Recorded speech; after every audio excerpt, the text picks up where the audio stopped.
September 6 വിശുദ്ധ എലവത്തേരിയൂസിന്റെ തിരുനാൾ ആചരിച്ച് ആഗോള സഭ. ഇറ്റലിയിൽ സ്പൊളറ്റോയ്ക്ക് സമീപമുള്ള വിശുദ്ധ മാർക്കിന്റെ ആശ്രമത്തിലെ ആബട്ടായിരുന്നു എലവത്തേരിയൂസ്. ലളിത ജീവിതവും അനുതാപ ചൈതന്യവുമായിരുന്നു അദ്ദേഹത്തിന്റെ പ്രധാനപ്പെട്ട ഗുണങ്ങൾ.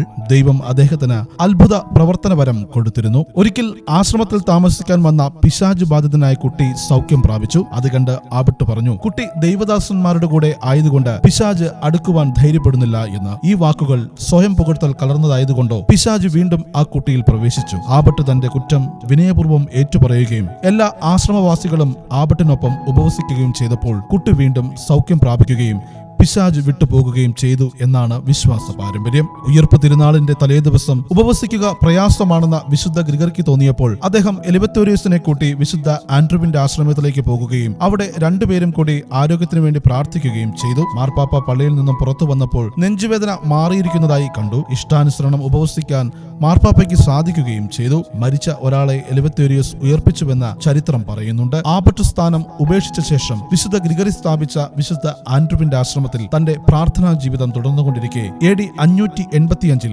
വിശുദ്ധ എലവത്തേരിയൂസ് ദിവംഗതനായി. വിശുദ്ധ എലവത്തേരിയൂസേ, ഞങ്ങൾക്കു വേണ്ടി പ്രാർത്ഥിക്കണമേ.